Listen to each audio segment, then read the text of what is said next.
Assalamualaikum warahmatullahi wabarakatuh. Apa kabarnya hari ini anak-anak? Apakah dalam keadaan sehat? Alhamdulillah jika dalam keadaan sehat. Nah, hari ini kita akan membahas materi mengenai hadis tentang persaudaraan. Apakah kalian sudah ada yang tahu mengenai hadis tentang persaudaraan?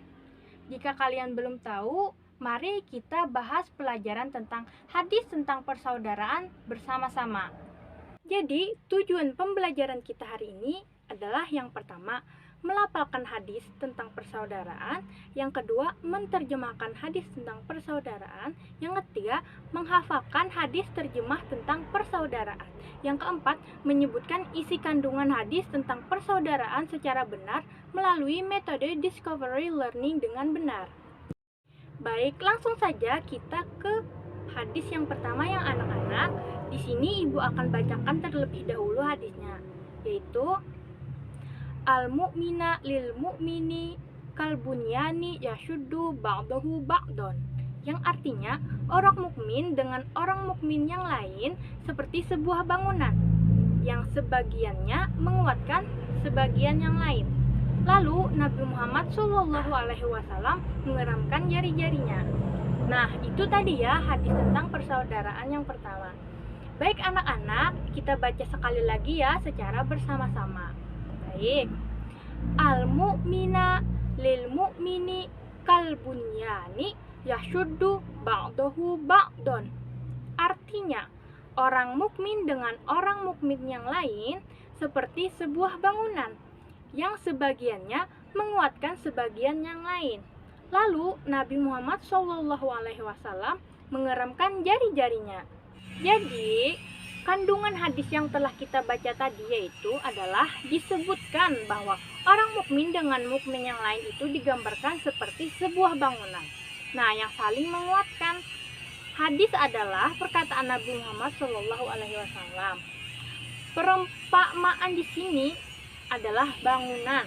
Bangunan yang terdiri dari batu, pasir, tanah, semen, besi, ataupun apapun bisa menjadi bentuk bangunan. Nah, kalau bangunan itu sudah kokoh, maka sulit untuk dirobohkan.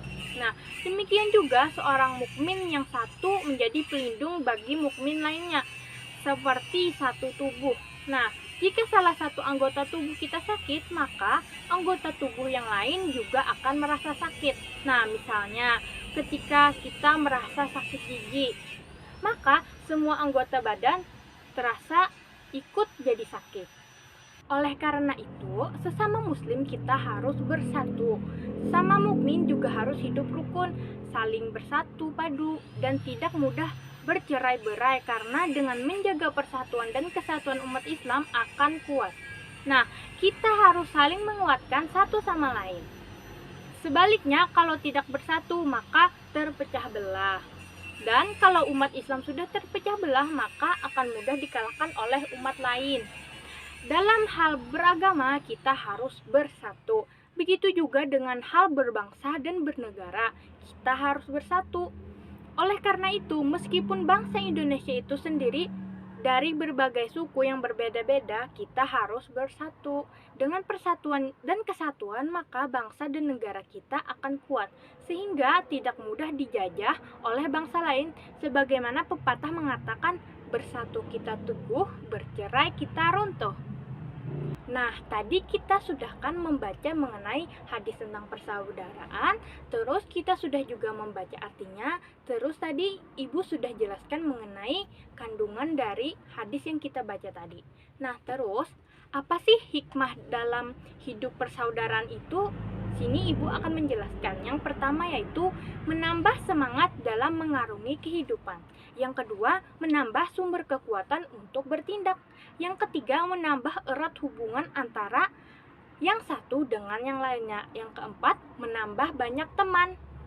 Dan dalam hadis yang telah kita baca tadi dapat dipahami bahwa hendaknya orang Islam itu harus saling hidup rukun tanpa permusuhan, saling membantu dalam meringankan kesulitan mukmin lainnya, saling tolong-menolong dalam kebaikan, dan selalu berbuat baik dan berakhlak mulia.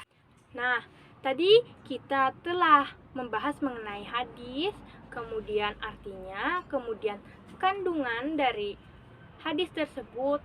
Karena berhubung waktunya telah habis, di situ ibu ada memberikan 3 soal yang dijadikan PR-nya anak-anak. Nah, baiklah. Soalnya yaitu yang pertama, apakah yang dinamakan hadis itu? Yang nomor 2, tuliskan lafal hadis yang menerangkan tentang persaudaraan. Dan yang ketiga, sebutkan 2 manfaat hidup bersatu. Nah, itu tadi adalah pembelajaran mengenai materi tentang hadis persaudaraan. Nah, jadi karena berhubung waktunya telah habis, kita simpulkan pembelajaran hari ini bersama-sama ya anak-anak. Baik, hadis adalah perkataan Nabi Muhammad SAW. Orang mukmin bagaikan suatu bangunan yang saling menguatkan. Setiap orang Islam itu harus saling menguatkan satu sama lain, saling bersatu padu dan tidak mudah bercerai-berai, saling menjaga persatuan dan kesatuan, karena dengan menjaga persatuan dan kesatuan maka umat Islam akan bertambah kuat. Dalam berbangsa dan bernegara kita juga harus bersatu. Dengan persatuan dan kesatuan maka bangsa dan negara kita akan kuat sehingga tidak mudah dijajah oleh bangsa lain. Seorang mukmin yang satu harus menjadi pelindung bagi mukmin yang lain. Nah, dari pembelajaran hari ini mengenai hadis tentang persaudaraan, semoga dapat dipahami dengan baik ya anak-anak, dan jangan lupa untuk mengerjakan PR yang telah Ibu berikan tadi. Semoga pelajaran yang hari ini Ibu sampaikan dapat bermanfaat bagi kita semua hari ini, esok, dan yang akan datang. Akhir kata, Assalamualaikum warahmatullahi wabarakatuh.